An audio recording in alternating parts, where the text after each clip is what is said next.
There's a bit of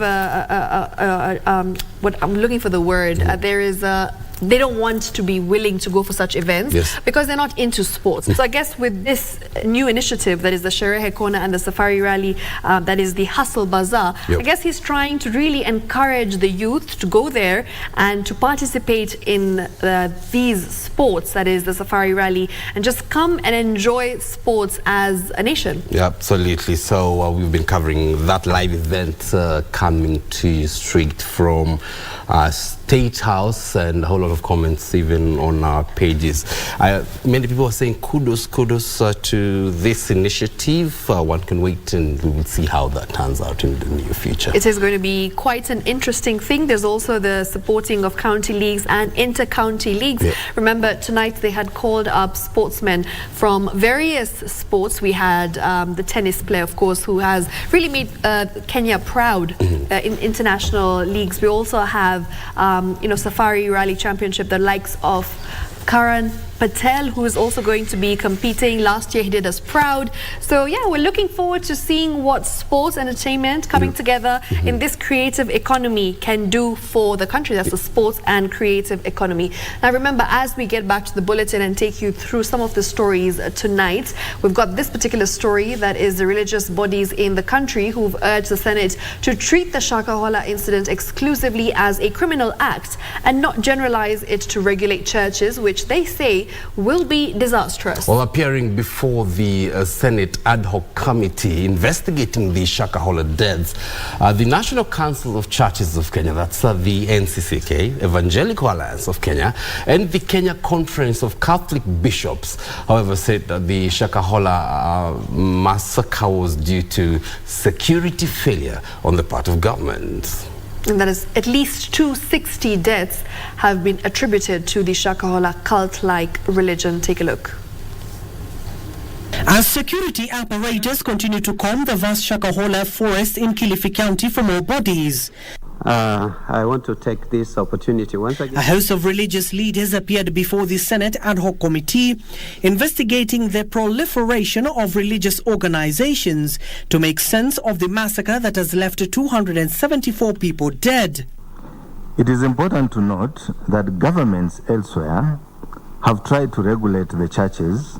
The same has had disastrous consequences. EK submits that it should not be generalized, this matter should not be generalized, but treated as a separate and exclusive incident.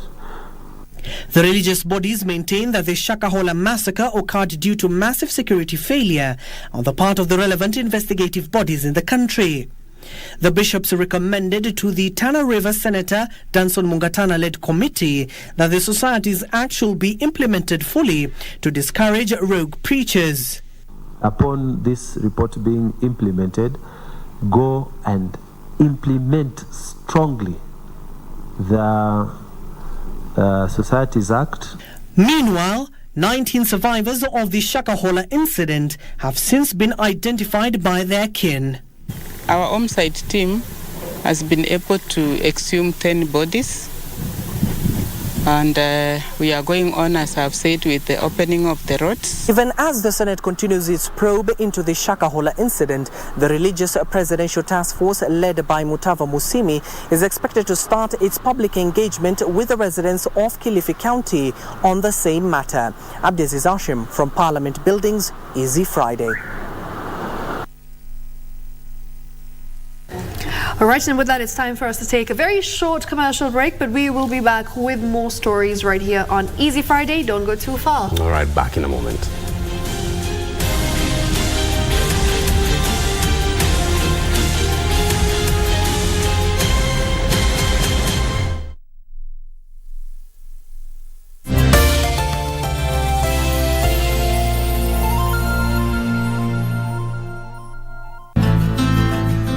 The Engineers Board of Kenya is a statutory body established with the mandate of regulating, setting standards, and registration of engineers and engineering consulting firms.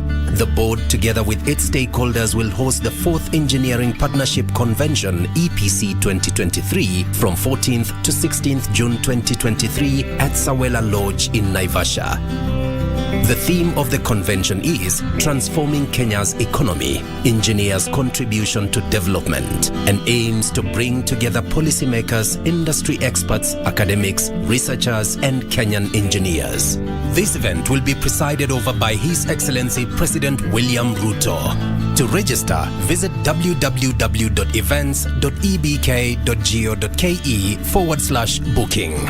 Engineers Board of Kenya, enhancing professionalism. KBC is the official media partner. Iwapo unakohoa, unahisi uchungu kwenye kifua, uchovu kila wakati, joto jingi mwilini, unakosa hamu ya kula au kupoteza uzito haraka bila kukusudia na kutokwa na jasho jingi usiku, waweza kuwa waugua TB. This is mine. I'll take it to the room. Tungekuwa mbele sana. Sasa tafuta mwanaume mwingine, umpeleke mbele juu zaidi kabisa. My dear.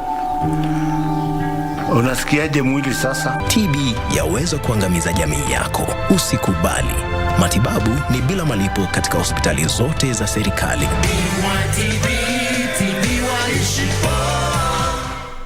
Welcome to East Africa. This is Safari Rally Kenya. The WRC Safari Rally set for June 22nd to June 25th in Naivasha. This year's event, the 7th leg of the WRC calendar, consisting of 19 stages, will see drivers, among them defending champion and series leader Khalid Vanpera, battle in what's considered as the toughest rally in the world. KBC Channel 1 will bring the action to your living room, where a total of only 5 stages will be broadcast live on KBC Channel 1 and the Shakedown exclusive on our Facebook page. Catch the WRC Safari Rally on KBC Channel 1, your true sports partner. The Mozart Bet Cup brings together teams from Kenya Premier League, the National Super League, and the FKF Division 1 side for a chance to represent the nation in the CAF Confederation. Catch all the action live and exclusive on KBC Channel 1 as we bring you all the matches of the Mozart Bet Cup with the grand finale set for the 24th of June 2023. Watch this momentous event live and exclusive on KBC Channel 1 from the comfort of your place. KBC Channel 1, your true sports partner. Hazina ya fidia ya wanabima, the Policyholders Compensation Fund, PCF, shirika la kiserikali chini ya hazina ya kitaifa na mipango ya kiuchumi iliyoanzishwa chini ya sheria ya bunge kwa jukumu la kulipa fidia kwa madai ya wanabima waliowekwa chini ya usimamizi wa serikali au wale ambao leseni zao zimebatilishwa. Hazina hii pia ilianzishwa kwa lengo la kuimarisha imani katika sekta ya bima. The Policyholders Compensation Fund, dhamana ya bima yako. If you value it, insure it. Do you have a life insurance policy? Do you know the status of your policy? Have you received premium payment statement? Contact your insurance company to check your policy status, the policy value, and the premium payment position. Pay your premiums on a regular basis to receive the full benefits of your policy and avoid cancellation of your policy. Now you know. IRA, promoting insurance, protecting the insured.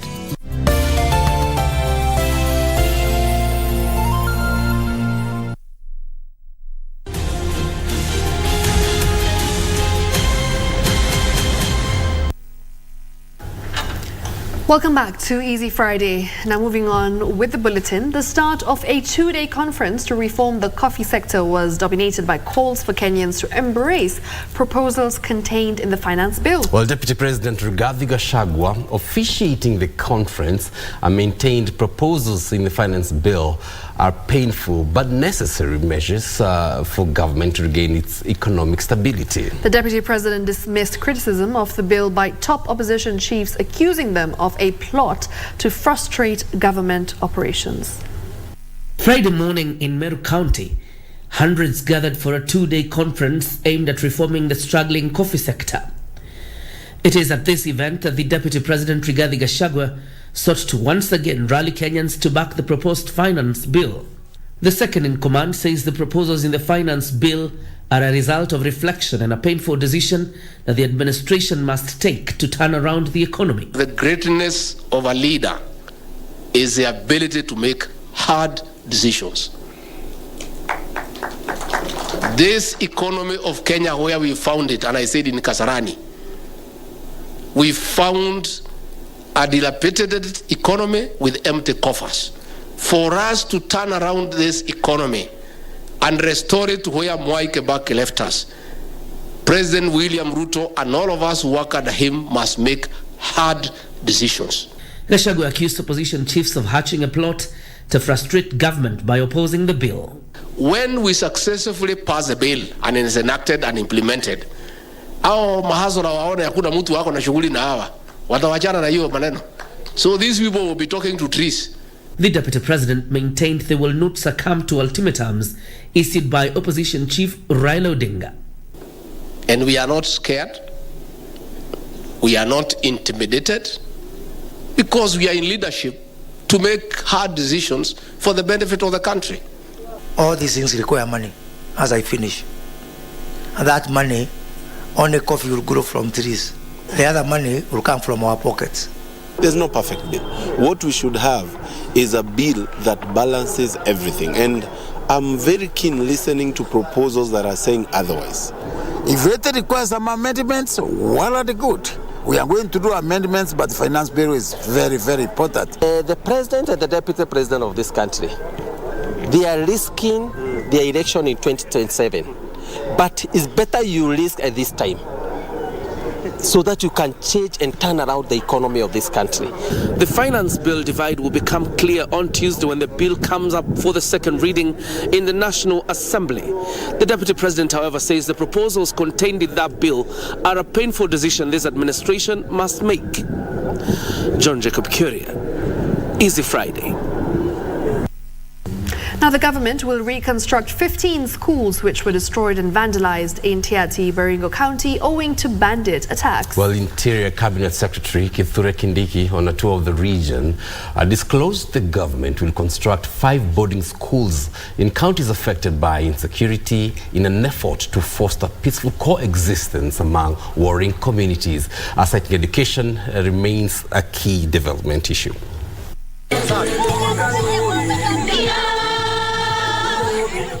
The national government has committed to protect learners from violent attacks and provide a conducive learning environment. Interior Cabinet Secretary Kithure Kindiki, who was on a tour in Baringo to assess the security operation, says the government will reconstruct vandalized learning institutions in Tiaty. Walimu wa Marakwet, walimu wa Pokot, shule moja ya kulala wakae hapa, ndio tuondoe hii dhana ya kwamba ati lazima utafute ng'ombe ndio sasa uonekane we ni mtu mustarafu. The cross-community institutions will be constructed in Elgeyo Marakwet, Turkana, Samburu, Laikipia, West Pokot and Baringo counties. Hii amani hiwe ni ya kudumu. Lazima sasa tuanze kutengeneza hawa watoto wetu. Hawa ndio tegemeo letu. Sisi tumepoteza network. Kindiki further warned leaders against instigating violence in the country, saying no one will be spared by the law. Wewe ukiwa mwanasiasa, tafuta njia ingine ya kuomba naye kura. Na mimi nitapita na wewe asubuhi na mapema. A section of Rift Valley leaders led by Elgeyo Marakwet's Governor Wesley Rotich lauded the government's initiative to restore calm in the region. Hizo mikakati ziwe za kudumu, iwe deliberate, sustained, mpaka hii maneno iishe kabisa. Irene Mchuma, Odim, Easy Friday.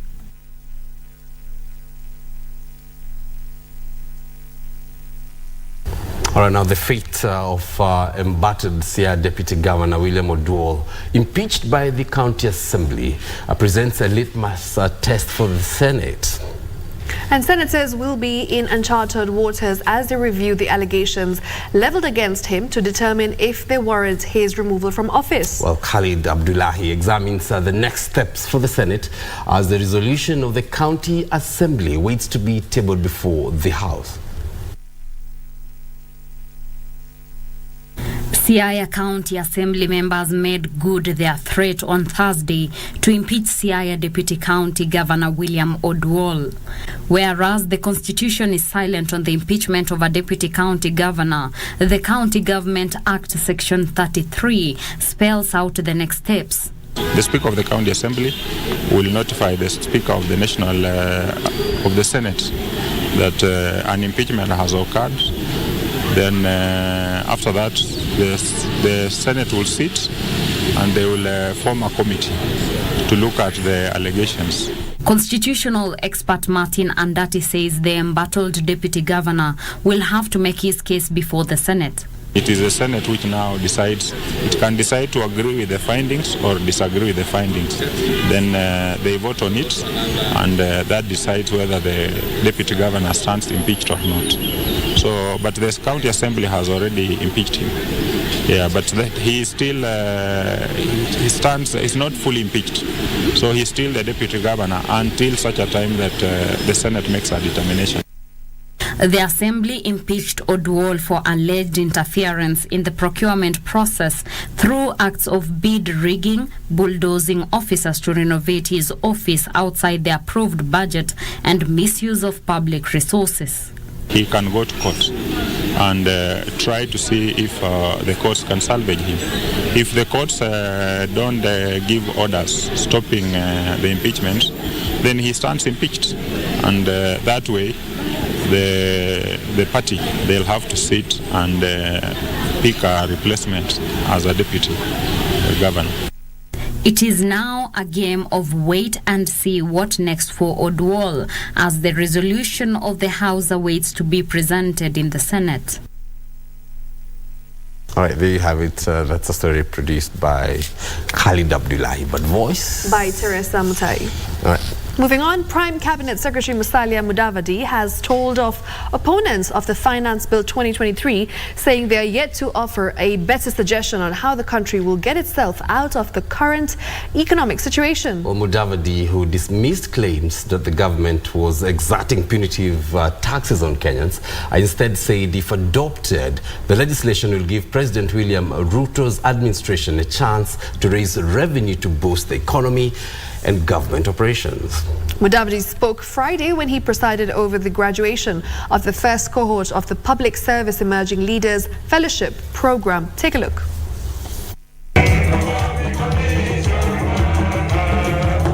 Speaking when he presided over the graduation of the first cohort and inauguration of the second cohort of the Public Service Emerging Leaders Fellowship Program, Prime Cabinet Secretary Musalia Mudavadi threw his way behind the Finance Bill 2023, noting that the bill was well thought out and will help get the country out of the current economic situation. You have seen the numbers, you have seen the state of the economy, you know where we are hurting, you know what it takes, and it is through you that the Minister for Finance is able then to formulate those ideas. He does not bring them from the bush. The Prime Cabinet Secretary took time to congratulate the 51 graduates, even as he ushered in the new 65 members of the second cohort, drawn from 46 of the 47 counties of Kenya. It is my wish that in not far into the distant future, you will be gracing this podium and be in many critical positions in the service of our country, Kenya. For you to be here is giving us also a lot of hope, because this is a demonstration of very strong commitment. He called on the private sector and NGOs to come on board to help scale up such programs that impact leadership among new entrants into the public service.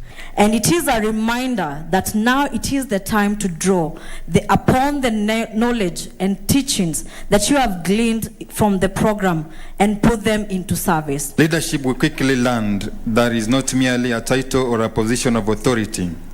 It is a continuous process of learning, self-discovery, and growth. The Public Service Emerging Leaders Fellowship Program is a one-year capacity-building initiative seeking to nurture and empower young and promising public servants who have demonstrated outstanding potential and are less than 2 years in the service.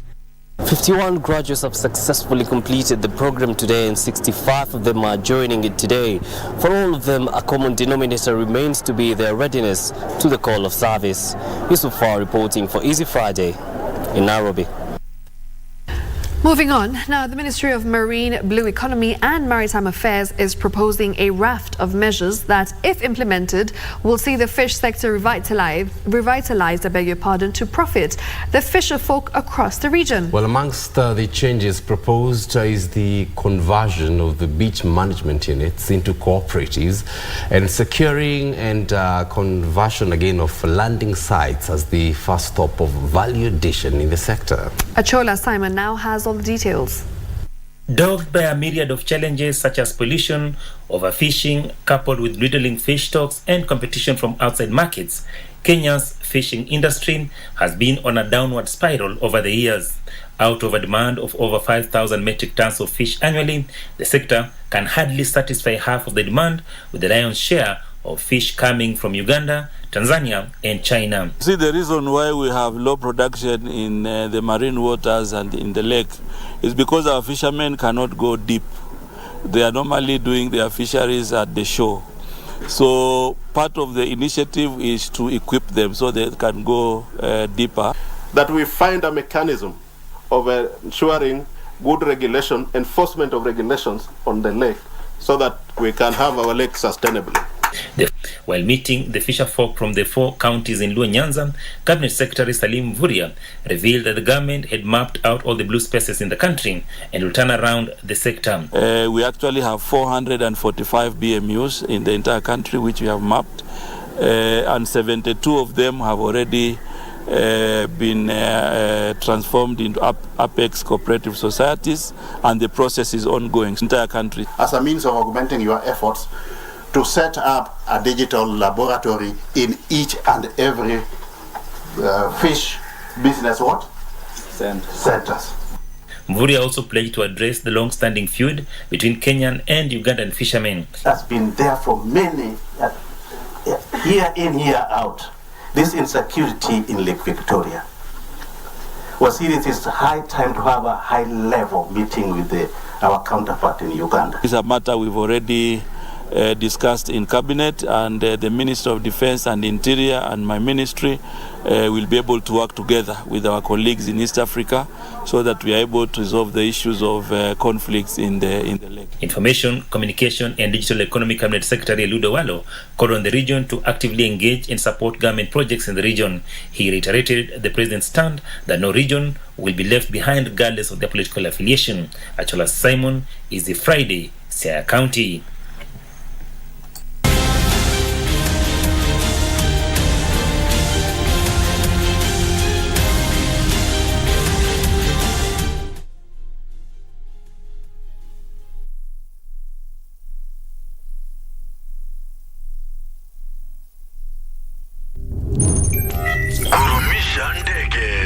Aviator instant game.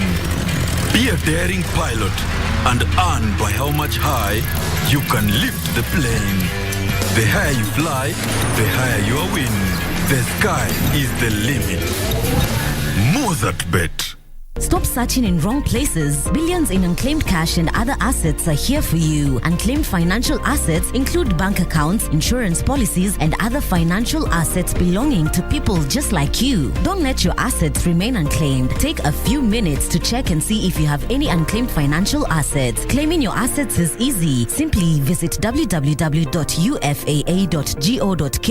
dial *361# or visit Huduma Center near you. Labda umeomoka na ujui? The Unclaimed Financial Assets Authority. Receive, safeguard, reunite.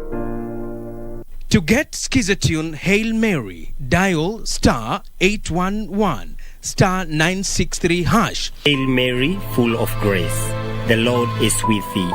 Blessed art thou among women, and blessed is the fruit of thy womb, Jesus.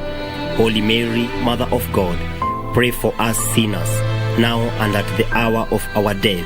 Amen. To get Hail Mary, dial *811 *963#. *811 *963#. Cheza Loto Moto. Naitwa Rose Oginga, natoka Githurai 45. Mimi ni mwanabiashara. Leo hii niko Loto Moto na mimi ndiye mshindi wa 100,000. Watu wangu wa Githurai, hata Nairobi mzima. Leo hii mimi ni mshindi. Naomba zaidi mcheze, mnaweza kuwa mshindi kama mimi. Leo hii mimi na pesa. Usisahau kucheza Loto Moto.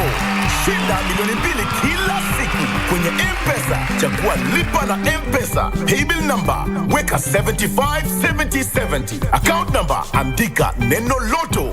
Weka kiwango chochote cha pesa kuanzia shilingi 50 hadi 2000. Lipa kisha subiri draw.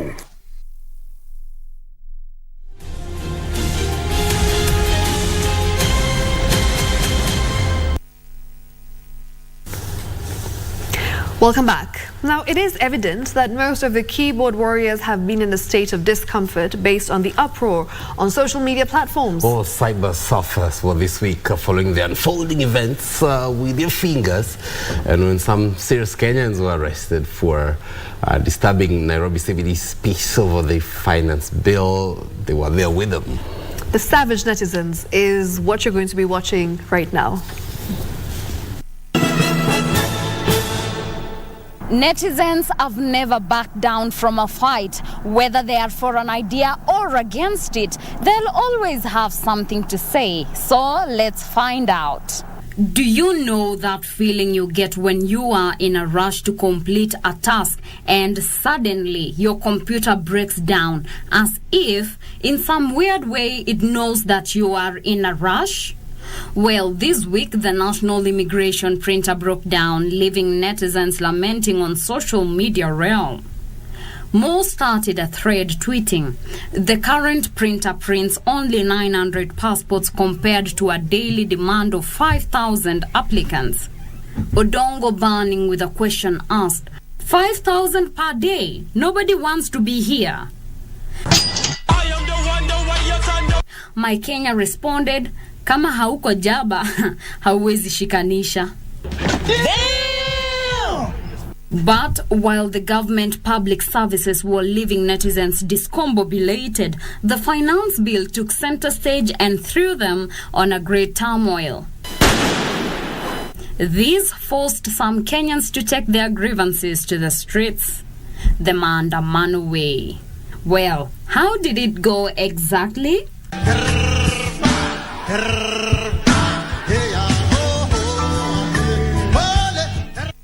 Talai sarcastically, "You might think the police are never taxed in this country." African Gem tweeted, "This is wrong. Police should allow them to protest. It is evident they are peaceful. Why tear gas them?" Richie wondering, is this necessary in a free country?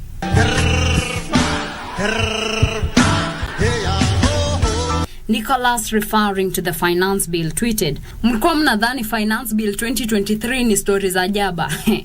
Well, on that note, let's wind up the week the best way we can. Nikajaba siri tu nikameze, pande moja nikaveve kazoze, unibebe hata mbele ya kirindi, sitambui wewe maunenge. Well, that's it for us. Catch you next week on Savage Netizens for Easy Friday. I am Teresa Mutai.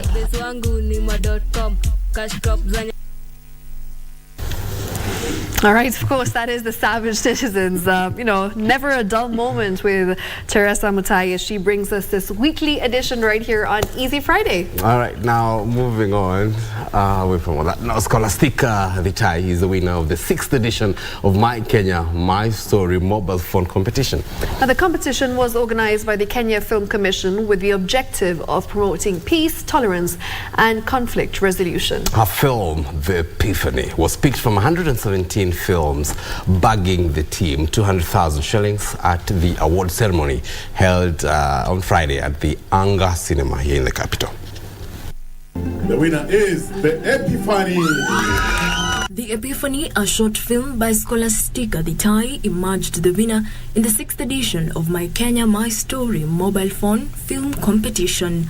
What inspired my story mostly is what has been happening around the country, and especially with the news. We are always seeing families, people killing each other, and this time we wanted to bring something different. What if we do not get to the point of people killing each other? My Kenya, My Story competition, an ingenious program implemented by Kenya Film Commission, aims at powering the growth of the local film industry countrywide. The affordability of smartphone over high-end equipment has helped in widening the scope of filmmaking. The film industry in Kenya has a potential of creating wealth, creating employment opportunity, promoting cohesion, being able to brand our nation, and also being able to drive more investments. Coming in second was Irene Warimo's film Post Ndovu, winning her 150,000 shillings. Third was The Concord by Brian Abiswa that earned him 100,000 shillings. This year, there was a special jury mention award that went to the film Olive Branch by Maureen Moravi that earned her 50,000 Kenya shillings. Obviously, this money and this opportunity altogether will help in terms of my quality. Also, I can share this content with everyone because I'm sure not so many people know what I'm doing. They don't even know what is stop motion. Storytelling is part of our society. Stakeholders continue calling on filmmakers to embrace the art of making films using mobile phones as part of content creation. Jacqueline Masharia for KBC Channel 1, Nairobi County.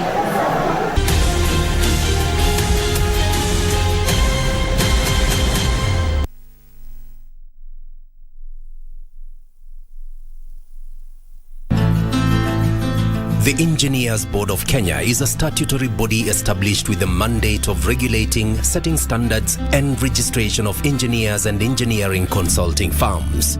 The board, together with its stakeholders, will host the 4th Engineering Partnership Convention EPC 2023 from 14th to 16th June 2023 at Sawela Lodge in Naivasha. The theme of the convention is Transforming Kenya's Economy, Engineers' Contribution to Development, and aims to bring together policymakers, industry experts, academics, researchers, and Kenyan engineers. This event will be presided over by His Excellency President William Ruto. To register, visit www.events.ebk.go.ke/booking. Engineers Board of Kenya, enhancing professionalism. KBC is the official media partner.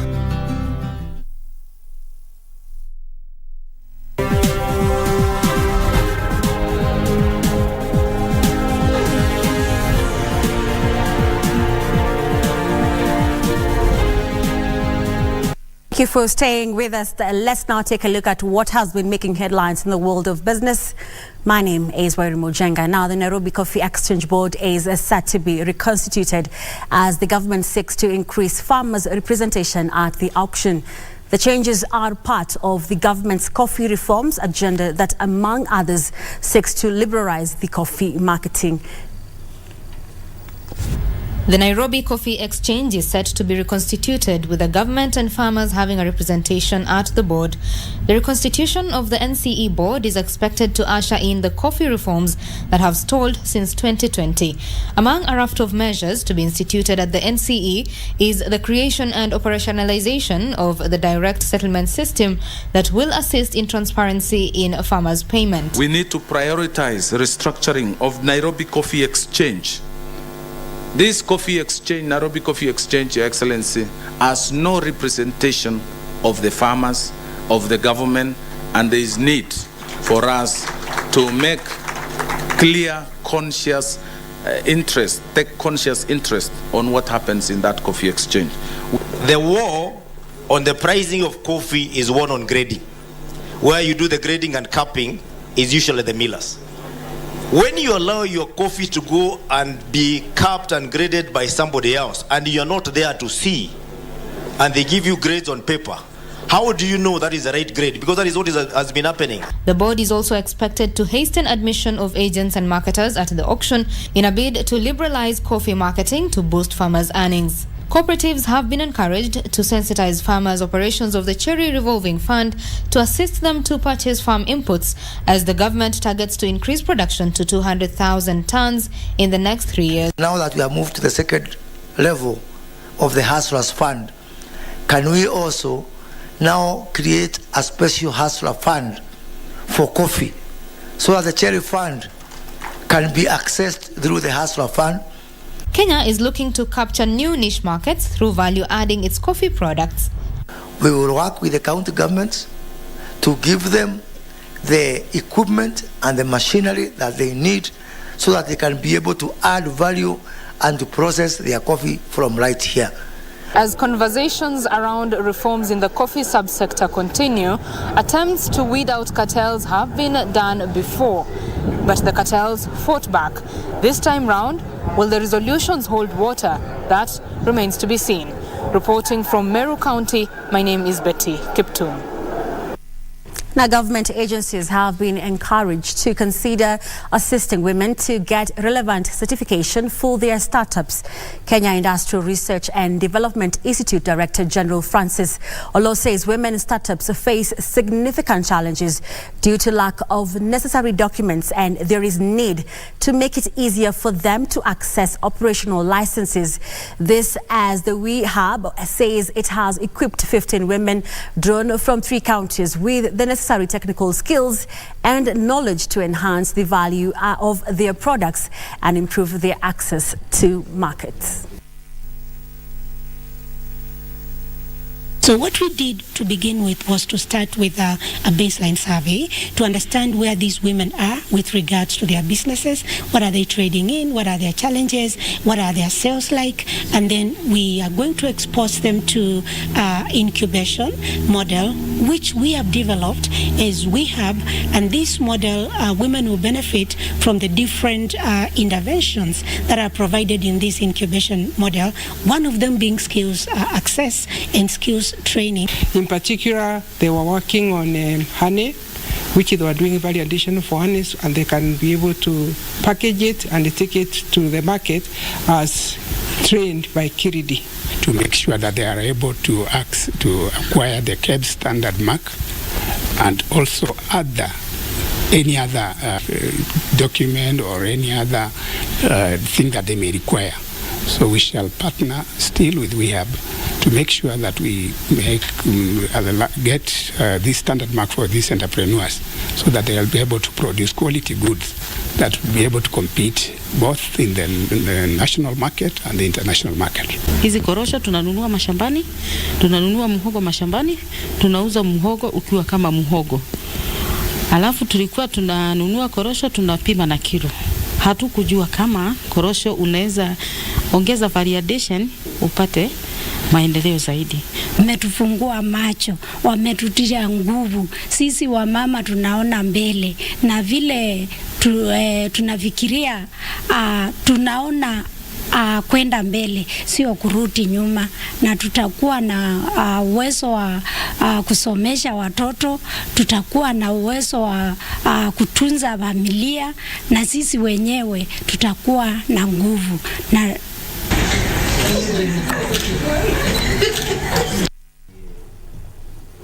Last but not least, the Architectural Association of Kenya is urging the government to consider establishing the Kenya Housing Board to regulate the affordable housing project. The association's president, Florence Nyole, says the housing board will be tasked with ensuring standards in units built and formulating policies that will dictate levying of the scheme.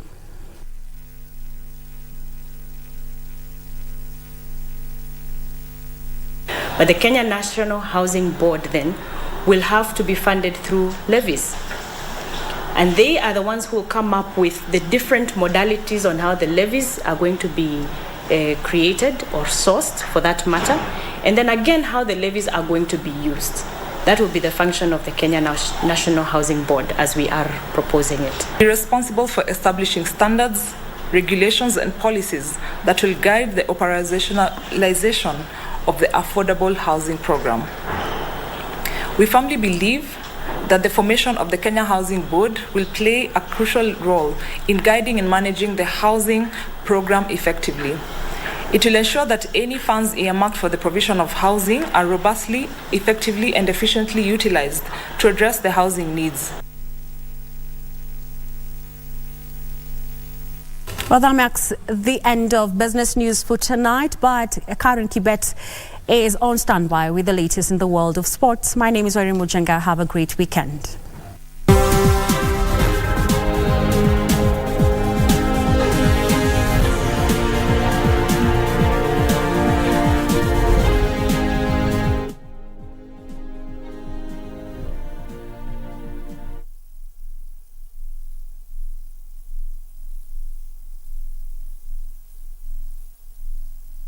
The Policyholders Compensation Fund, PCF, is a state corporation under the National Treasury and Economic Planning that was established under the Insurance Act with the primary mandate of providing compensation to the claimants of an insurer placed under statutory management or whose license has been cancelled. It was established for the secondary purpose of creating confidence in the insurance sector. Policyholders Compensation Fund, dhamana ya bima yako. Biggest odds in the world every day on selected matches. Make a decision. Mozart Bet.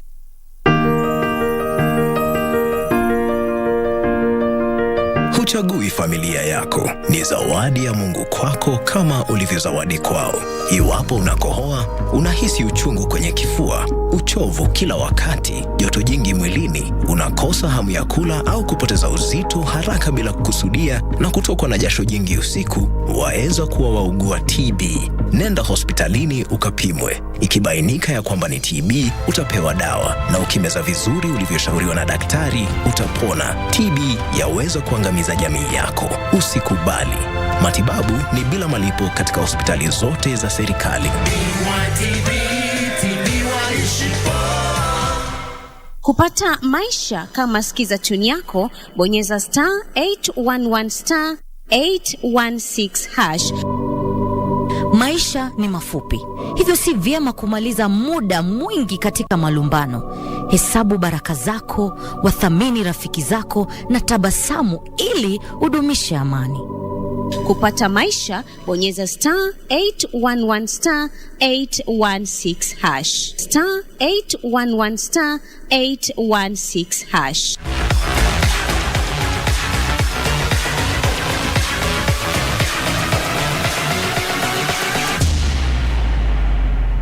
So hi, my name is Gravia Babra.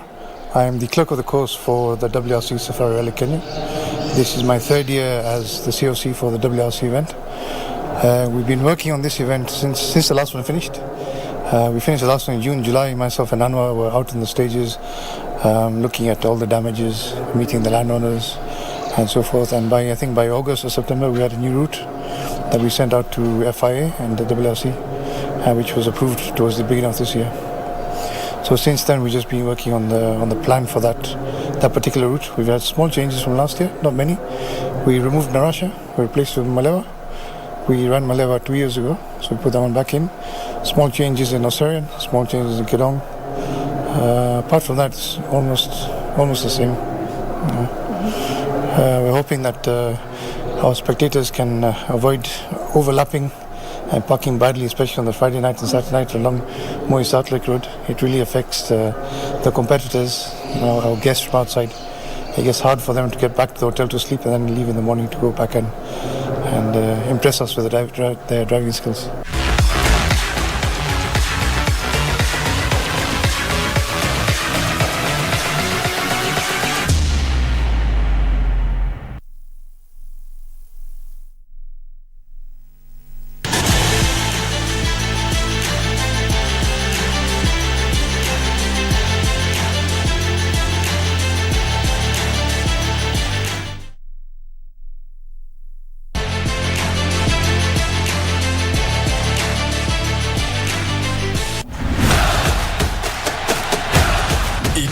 The cup with the golden ticket. Mozart Bet Cup, 2 million shillings. CAF Confederations Cup. Kuwa mshindi. Mozart Bet Cup. Easy Friday. My name is Karen Kibet. Let's now talk sports. The national soccer team Harambee Stars held their final training session on Friday at the M-Pesa Foundation Academy ahead of the upcoming Four Nations tournament in Mauritius next week. The tournament will run from the 11th of June to the 18th and will feature hosts Mauritius, Djibouti and Pakistan. Harambee Stars players reported to camp on Tuesday this week ahead of the Four Nations tournament. Harambee Stars tactician Engin Virat says his main focus is to build a strong Kenyan team that will be able to compete at the international stage. We are focusing on players where we know that they will help in the future. And I mentioned, for example, last time also I will mention again, for example, Timothy Uma, who is, in my eyes, a very big talent. It was me who put him in this team. Stars captain Michael Lunga say the players are upbeat ahead of the upcoming matches. It's a fairly new squad, a lot of fresh faces in the team, and I think it's a good way also and an opportunity for players who have been really performing well, especially in the local league, to get a feel of the international level, and it's going to be a good blend, and hopefully you're going to post good performances. Nasikia poa kurudi back, kumekuwa na new faces sahi, and like we're just looking forward to play football, you know. And that's it, but we are glad we came back. The team will play in the Four Nations tournament before taking part in the 2026 FIFA World Cup qualifiers, slated for 13th to 21st of November this year. For Easy Friday Sports, I'm Daniel Mwendwa. Thank you, Daniel Mwendwa, for that report. Equity Bank registered a 3 straight sets victory over Kenya Army on day 1 of the 6th leg of the Kenya Volleyball Federation Men's League at the Nyayo National Stadium Indoor Gymnasium. In another match, Kenya Ports Authority trounced AP Kenya by 3 straight sets. Equity Bank had an easy opening set, which they bagged 25-16. Again, beautiful block. Martin Kipto. Kenya Army fought hard but narrowly lost the second set, 30-28. Brilliant job in his backcourt defense. There was no attempt in block by Eugene Ochieng. I do not know whether it was. The Sami Kirogo Chargers went on to win the third set, 30-28, to bag maximum points. Received. Well, quite a chance. Again, an over-reception. And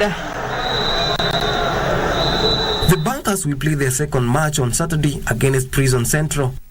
Meanwhile, Kenya Port Authority trounced AP Kenya by 3 straight sets. The Dockers won the first set 26-24 before bagging the second set 25-20. KPA won the third set 25-17 to walk away with maximum points. KPA will face Kenya Forest Service on Saturday in their second match at the Nyayo National Stadium. Are tipped favourites heading into Saturday's Champions League final against Inter Milan in Istanbul, as Pep Guardiola's side aim to finally get their hands on the greatest prize in European club football and complete a historic treble. Pep Guardiola will become the first manager in history to win the treble twice if his Manchester City side beat Inter Milan to lift the trophy. Having already won the league title, domestic cup and European glory with Barcelona in 2009, Guardiola and his City players are 1 win away from becoming the 10th team to ever achieve the feat. A victory against Inter will also enable Guardiola to join Bob Paisley and Zinedine Zidane as a 3-time winner of the European Cup as a coach. Carlo Ancelotti currently holds the record with his 4 victories. Newly crowned Premier League champions and FA Cup winners, City are unbeaten this season's UEFA Champions League, winning 7 of their 12 contests on the way to Istanbul and knocking out Bayern Munich and holders Real Madrid. They could become the 15th side to lift the trophy without losing a game and 18th in the UEFA Champions League history. On the other hand, Inter Milan, the 2022-2023 Coppa Italia winners, have suffered 2 defeats on the way to this final, both against Bayern at the start and end of their group stage campaign. They have won 4 of their 6 knockout games, keeping 5 clean sheets. And those are all the sports stories we had for you tonight. Have yourself a peaceful night. My name is Karen Kibet. I hand you back to my colleague John Cargo right after this short break.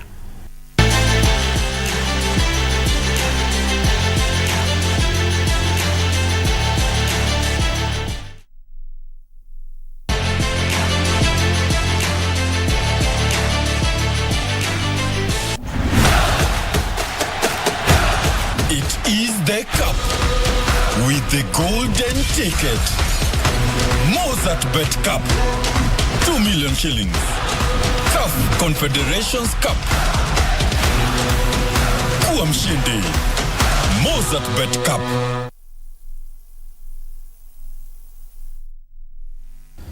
All right, and that said, completing the first bit of Easy Friday, giving you the news has been shaping up. We are changing the gears now, and on the other side of the studio is my co-anchor, Ashiksha Aurora, joined by DJ Cole Jax. Many thanks, Cole Jax. How are you feeling? And I understand it's a disco funk kind of Friday. Of course. Yeah, what are we lining up tonight, Ashiksha? All right, so tonight's guest is somebody that I'm sure you've heard of. You know, his songs have been played at parties, radio stations, of course, clubs as well. And he is going to be with me. Akiwala, if you go anywhere, it's about to be a problem. Make sure you stay right here. Cole Jax has already got all his songs right here. And, you know, he's got bangers, tune after tune, hit after hit. So let's just ask him what his secret is. So that's coming up in a short while. Only on Easy Friday. Make sure you tune in. The hashtag is Easy Friday. Let us know where you're watching from. All right, thank you so much for that. And just to remind the sports fan, it's a big one tomorrow. The Champions League final. Who are you rooting for, Manchester City? Or are you for Inter Milan? A big one tomorrow. Make sure you don't miss that. And our sporting team, of course, giving you all that you need to know about the Champions League final tomorrow. Manchester City never won before. Inter Milan has won 3 times. They've never met in a final like this one, so it's one to die for. So stick around for that, even on the weekend editions. That's it. My name is John Kago on behalf of the team. Many thanks indeed for choosing us. Good night. Salam. Si tuko mboka Ndovu kwa screen, amwezi nitoka